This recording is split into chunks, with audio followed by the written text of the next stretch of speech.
नमस्कार। हमारे इस खास कार्यक्रम आध्यात्मिकता से संसारिकता तक में आपका बहुत बहुत स्वागत है। मैं हूं संजय शर्मा। हम आध्यात्मिकता की बातें तो सुनते हैं, काफी कुछ जानते भी हैं, समझते भी हैं, और संसारिकता को किस तरह से इसके साथ जोड़ा जाए इसको लेकर ऊहापोह में नजर आते हैं। हमारे साथ स्पिरिचुअल मास्टर हैं, आध्यात्मिक गुरु कह लीजिए, अभी हार्टफुलनेस संस्था के ये वर्ल्ड मास्टर हैं, वर्ल्ड लीडर हैं कह लीजिए, और उनके साथ हम बैठे हुए हैं श्री कमलेश पटेल जी। तो कमलेश पटेल जी, आपका बहुत बहुत स्वागत है IBC 24 पर। सबसे पहले तो लोग यही जानना चाहते हैं कि ध्यान करें तो कैसे करें। जो लोग सुनते हैं ध्यान का नाम, जानते कुछ नहीं है, तो वो जानना चाहते हैं कि कैसे ध्यान करना चाहिए, किस तरह का ध्यान करना चाहिए, क्या किसी व्यक्ति का, क्या किसी भगवान का, क्या किसी चित्र का ध्यान करना चाहिए, कैसे होता है ध्यान, थोड़ा सा समझाएंगे। ये तो बहुत फंडामेंटल क्वेश्चन है। सबसे पहले आप सबको मेरा प्रणाम। और भाई साहब ने मुझे गुरु बना दिया, मैं तो किसी का गुरु नहीं हूँ। लोग बोलते रहते हैं, मैं तो हमेशा के लिए मेरे मालिक का शिष्य हूँ, और हमेशा शिष्य रहने में ही मजा है।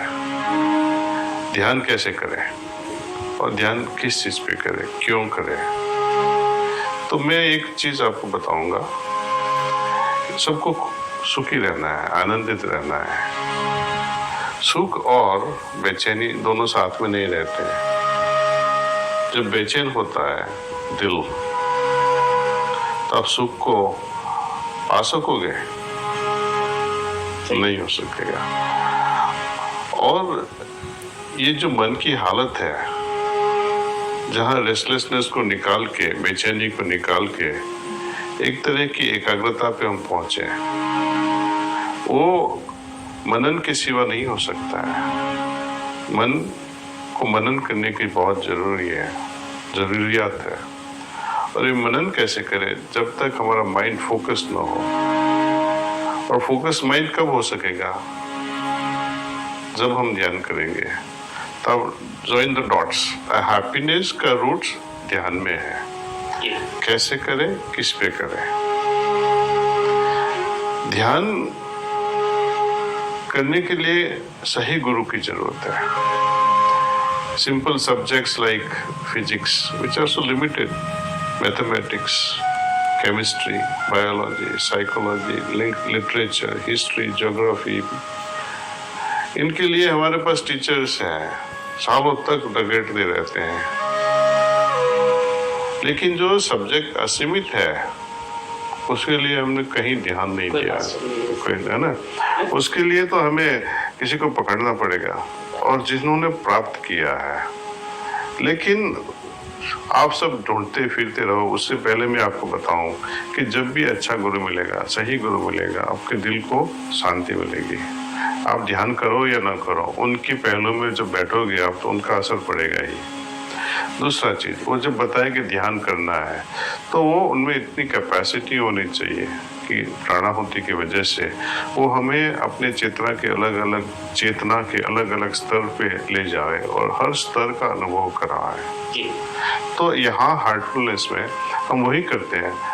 मेरा रोल क्या है एज अभ्यासी, as a follower, as a seeker, as a शिष्य को क्या करना चाहिए? बस इतना ही, आंख बंद करो और ख्याल करो कि इस ईश्वरीय प्रकाश मेरे हृदय में ऑलरेडी है ही है, ढूंढने की जरूरत नहीं है।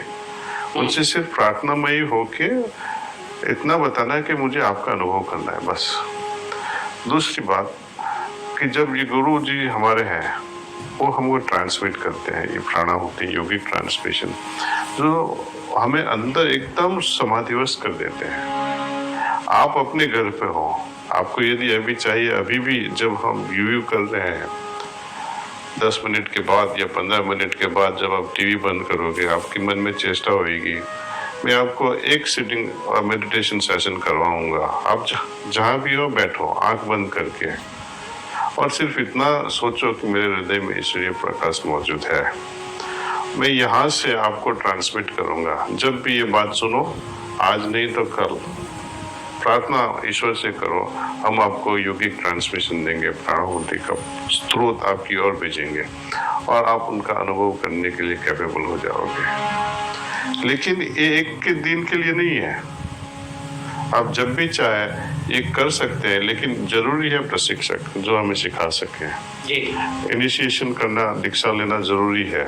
ये तो मैंने एक बार के लिए जस्ट टेस्ट के लिए बताया है, है ना। तो आपके श्रोतागण को ये बड़ी अपॉर्चुनिटीज है कि आज व्हेनेवर दे चाहे कि जब भी चाहे आज या कल टाइम मिले बैठ जाए और इतनी ही ईश्वर से प्रार्थना करनी है कि मुझे प्राणाहुति का अनुभव, हार्टफुलनेस का अनुभव करना चाहिए, करना है। सवाल ये भी उठता है, खासकर जब आप प्राणाहुति की बात कर रहे हैं, ये एक तरह का एक मास्टर की एनर्जी कह लीजिए